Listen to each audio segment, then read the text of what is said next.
As he and other special guests give you an in-depth look at the city on the 10-year anniversary of Hurricane Katrina, today at noon Eastern on SportsCenter.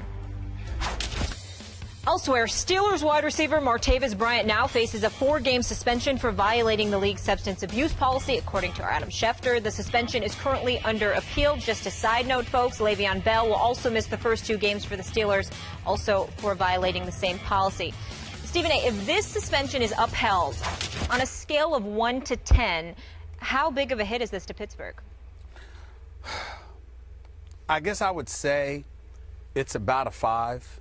I mean, you're talking about a guy, he's a big play receiver. He can do some things. There's no denying that. Last year, he had a relatively successful season. I think he had about 26 receptions for 549 yards. That's averaging like 21.1 yards a reception. He's a big play guy, and having him on the field definitely gives them a threat. But I think that they still have enough weapons with Antonio Brown, with Marcus Wheaton. I'm just looking at that, and Heath Miller's still there, and what have you. I just think they have a chance to continue doing some things. The first 3 or 4 games of the regular season obviously going to be very, very tough for them because they don't have their requisite weapons, and their defense is going to have to step up. Jarvis Jones, Ryan Shazier, they're going to have to show up and show their worthiness. But it still doesn't negate or dissipate my disgust. You know where I'm going, Skip. I know exactly where Another brother who cannot stay off the weed.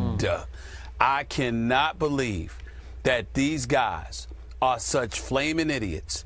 And I'm going to say something that's going to make folks upset, but I don't care. If you sat up there and you took a mugshot of every one of these dudes who got in trouble, black, all over the place. Brothers in weed. That's what we're seeing. Now, me, myself, I'm not going to advocate it. Obviously, I'm opposed to it.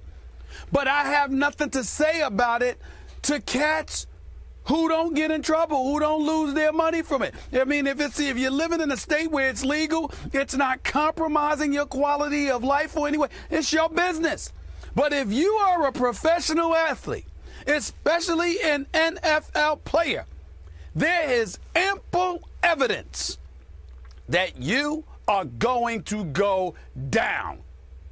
And you do it anyway? I'm done. The sympathy, forget all that.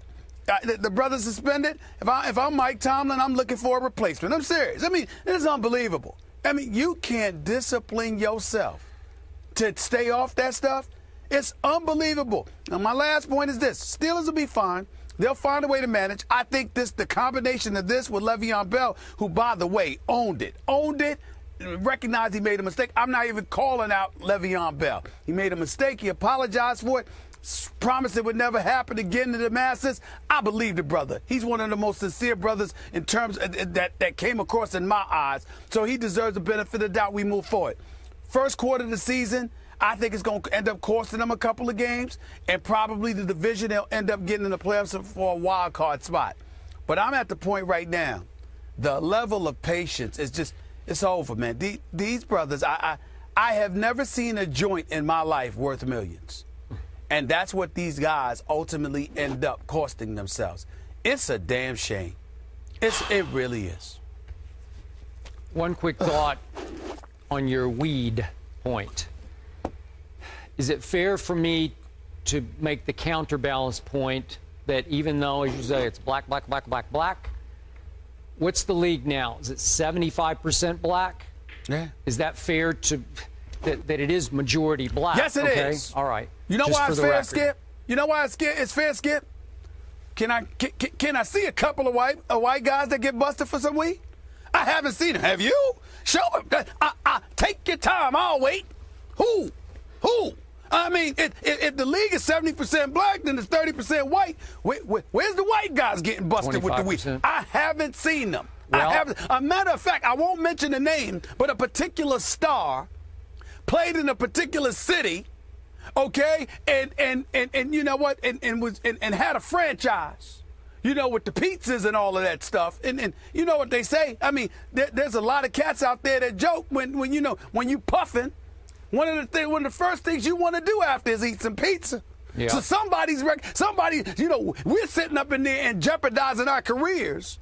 I shouldn't say we, because damn it, I don't do it. I take that, but it ain't we. Those dudes who do it, okay, they're jeopardizing their careers. And the very people that you said, well, is it fair? 30% of them ain't getting, they're not the ones getting busted with it. And by the way, you got a couple of dudes that have learned how to capitalize on it and turn it into a business venture. Yeah. So, we losing money. Those cats are losing money, and the other cats are figuring out a way how to capitalize off of it and make money for themselves.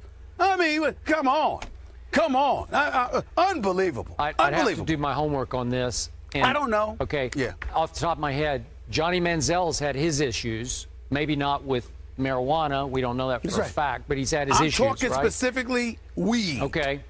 Got it. That's all I'm talking about. Right. I'm not talking about the other stuff. Alcohol or drugs. I'm talking specifically weed.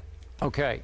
Now from a very serious topic to a not all that serious topic, back to Molly's original question, which is scale of 1 to 10, how much was it just trouble the Steelers are in?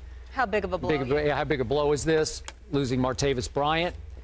I'm at a 2, Stephen A., because of all the reasons you gave, and you left out one other reason. Obviously, they also have Marcus Wheaton. You mentioned Heath Miller, but I really like Sammy Coates. I'm not saying he's going to be Martavis Bryant last year, because that was some off-the-chart numbers that young man put up, and he came relatively from nowhere. I don't know I didn't follow him going into the draft, but did he get lost at Clemson? Remember, he's at Clemson with Sammy Watkins, DeAndre Hopkins, that Jerron Brown, who's still playing with Arizona. So it was as loaded a college receiver corps as you could ever imagine. And Martavis, who stands 6'4", he weighed 211 going to the combine. They say he weighs like 225 now. He ran 4.4 at the combine, and he didn't go until the 4th round of Pittsburgh.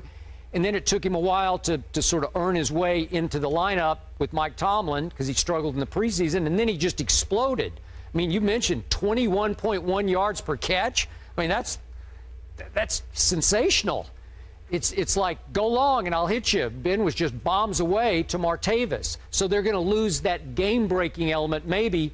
But listen, I watched Sammy Coates a whole lot in college football. The bigger the game, the bigger he would rise and shine, man. Well, yeah, he showed up. I think he'll step right into the breach. He won't do it exactly like Martavis does, but maybe as an every down player, I think he'll be at least as effective. So I don't think, obviously, as you point out, if you don't have Bell for the first 2 games, you got big trouble already.